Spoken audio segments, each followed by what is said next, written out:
اور اپنے بھائیوں کی غیر موجودگی میں ان کی غیبت نہ کرو، ان کے خلاف باتیں نہ کرو۔ اور رب تعالیٰ فرماتا کیا تم میں سے کوئی یہ پسند کرتا ہے کہ اپنے مرے ہوئے بھائی کا گوشت کھائے؟ جو غیبت کرتا ہے گویا کہ وہ اپنے مرے ہوئے بھائی کا کچا گوشت کھاتا ہے۔ اور غیبت کے متعلق بہت سارے لوگوں کو ایسا لگتا ہے ارے میں تو پیٹھ پیچھے کیا سامنے منہ پہ بھی یہی بول سکتا ہوں۔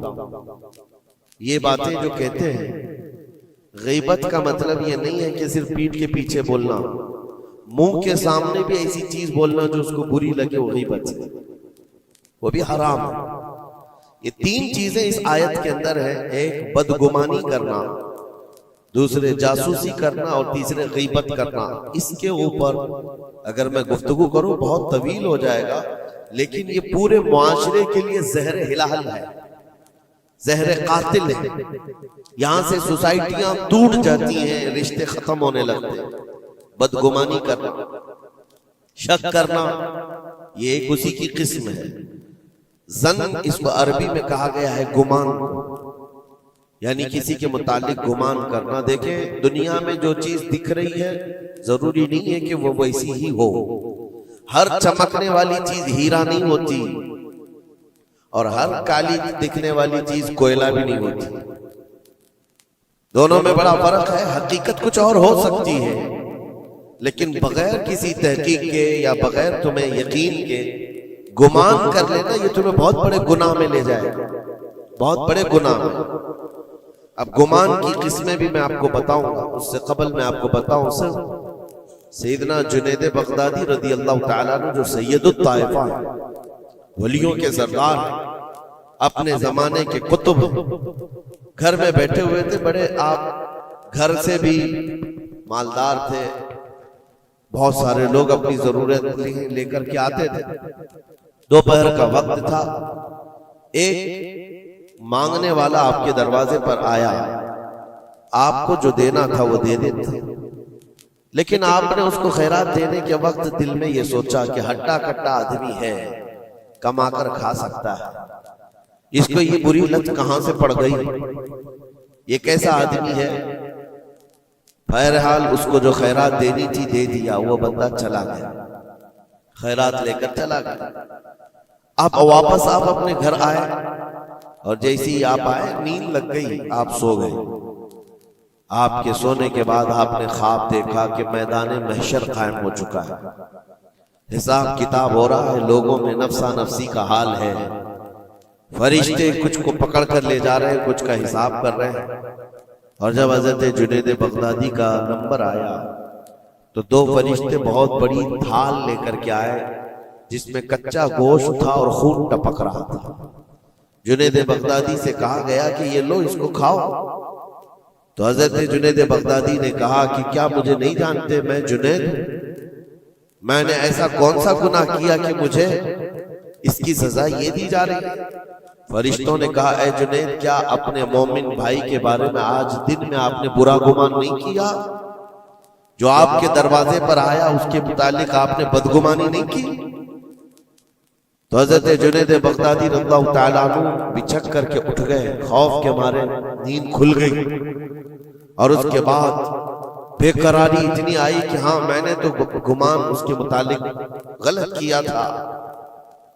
تھوڑا سا ایسا بھی نہیں ہے کہ وہ چور ہے، ڈکیت ہے، ڈاکو ہے، یہ بھی نہیں، صرف اتنا سوچا تھا کہ ہٹا کٹا آدمی ہے، مانگتا کیوں ہے۔ حضرت جنید بغدادی اپنے گھر سے نکلے اس فقیر کو ڈھونڈنے کے لیے کہ جو میرے گھر آیا تھا، اور اس کے بعد ڈھونڈتے ہوئے اس کے پاس پہنچ گئے، جا کر کے اس سے معافی طلب کی، کہا کہ آج تو جو گھر پر آیا تھا میں نے تیرے متعلق یہ گمان کیا تھا کہ تو ہٹا کٹا آدمی ہے اور مانگ کر کھا رہا ہے۔ تو اس کے بعد اس شخص نے جو جواب دیا وہ حیرت میں تھا۔ میرے عزیزوں، نہ وہ فقیر تھا، نہ ہی وہ کوئی کمزور اور مجبور تھا، بلکہ اللہ کے ایک ولی تھے جو ان کے امتحان کے لیے آئے ہوئے تھے۔ حضرت جنید بغدادی رضی اللہ تعالیٰ عنہ کو اس سے زیادہ مال انہوں نے لوٹایا، اور کہا اے جنید تیرے مقامات کو اگر کوئی چیز ختم کرتی ہے تو مومنین کے متعلق بدگمانی کر، اگر تو آج یہاں نہ آتا تو تیرے مقامات روک دیے جاتے، آگے تم نہ معرفت و طریقت کے راستے پر بڑھ سکتے، کیونکہ یہ مرض ہے، یہ بیماری ہے، اس بیماری نے تو ہمارے معاشرے کو خراب کیا ہوا ہے۔ بدگمانی سے بچو، یہاں تک کہ لوگوں نے بہت جلدی اپنے دماغ پر یقین کر کے فیصلے بھی لے لیے ہیں۔ آپ مثال کے طور پر کسی گھر سے کوئی نکل رہا ہے اور آپ نے فوراً یہ گمان کر لیا کہ یہ اس گھر میں بدکاری کرنے کے لیے گیا تھا۔ آپ کی نیگیٹیوٹی جو ذہن میں تھی آپ نے گمان کیا اور اس پر یقین کی مہر بھی لگا دی، نہ اس سے آپ نے جا کر پوچھا کہ کون ہے، کیوں آیا تھا۔ اسی طرح کی ایک اور بات میں آپ کو بتاتا ہوں، حضرت شفیق بلخی بڑے بزرگ دریائے دجلہ کے کنارے آئے، دیکھا کہ ایک مرد، ایک نوجوان ہے، عورت کو گود میں سلایا ہوا ہے دریا کے کنارے، اور شراب کی بوتل ہاتھ میں لیے بیٹھا ہے۔ اس طرح کا ماحول تو بغداد کا نہیں تھا، پردے کا ماحول تھا، اسلامی ماحول تھا، لیکن کھلے عام کوئی دریائے دجلہ کے کنارے اس طرح بیٹھے اور وہ بھی اولیاء کی نظر پڑے تو ان کے لیے تو بہت حیرت کی بات تھی۔ حضرت شفیق بلخی نے دیکھا، کہا ہائے افسوس زمانہ کہاں آ گیا، لوگ کھلے عام عورتوں کو لے کر باہر سونے میں باہر مزے کرنے لگ گئے، اور کھلے عام اب شراب بھی پی جانے لگی، شراب بھی پی جا رہی ہے، خود بھی پی رہا ہے، اس عورت کو گود میں تھوڑا تھوڑا سا پلا بھی رہا ہے۔ حضرت شفیق بلخی نے کہا کہ بہت سخت حالات ہو گئے بغداد میں، اتنی عیاشیاں میں پہلی مرتبہ دیکھا۔ اسی اثنا میں ایک کشتی دریائے دجلہ میں ہچکولے کھاتی ہوئی آ رہی تھی، اور اس کشتی کا بیلنس بگڑا ہوا تھا، وہ آگے بڑھ نہیں پا رہی تھی۔ ادھر ادھر کرتے کرتے اچانک وہ کشتی پلٹ گئی، اس میں 10 لوگ سوار تھے، سب کے سب دریا میں ڈوب گئے۔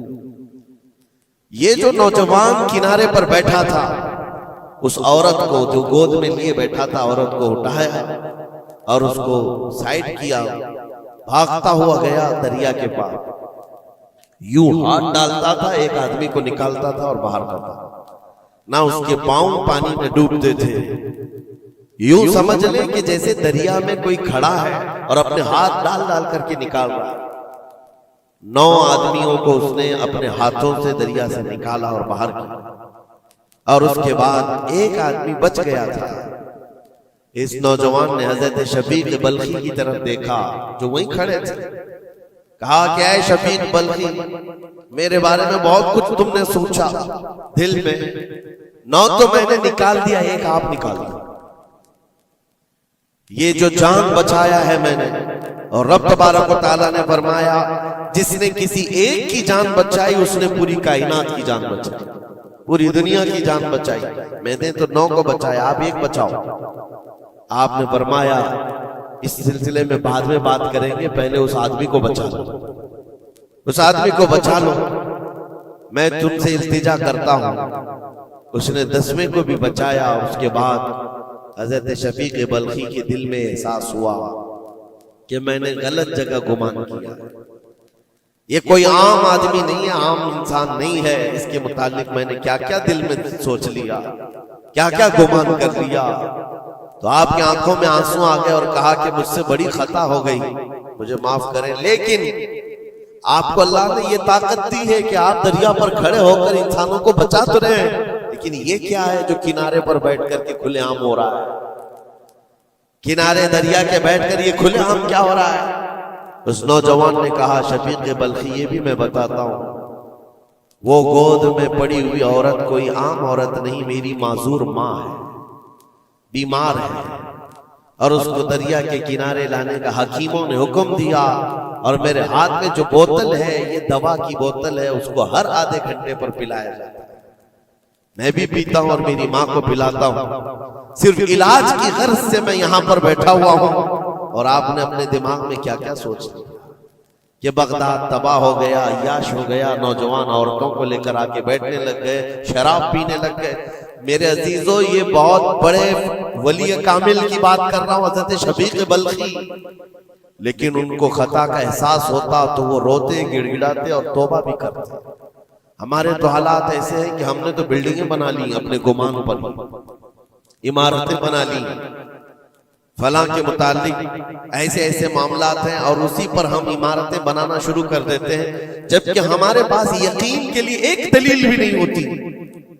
میرے عزیزوں، بدگمانی سے بچنے کے لیے قرآن کہتا ہے یا ایھا الذین آمنوا اجتنبوا کثیرا من الظن، اے ایمان والو زیادہ گمان کرنے سے بچو، حرام ہے اور کبیرہ گناہ ہے۔ یہاں تک کہ فرمایا گیا کہ بدگمانی کرو گے مومنین کے متعلق، کل قیامت کے دن فیصلہ ہوگا، اور اگر تمہارا گمان غلط نکلا تو ساری نیکیاں تمہاری اٹھا کر اس بندے کو دیجیے جس کے متعلق بدگمانی کیا تھا، اور تم نیکیوں سے اگر خالی تھے تو یہ مت سمجھنا کہ اب کچھ نہیں لیا جائے گا، بلکہ جس کے متعلق بدگمانی کیے تھے اس کے گناہ اٹھا کر تمہارے اوپر ڈال دیا جائے گا۔ اس کے حقوق کی پامالی ہے، یہ حقوق العباد ہے۔ اس لیے یہ گناہ ایسا ہے بلکہ ایک مرض ہے جو لوگوں کے اعتماد کو ختم کرتا ہے، رشتے بگڑ جاتے ہیں۔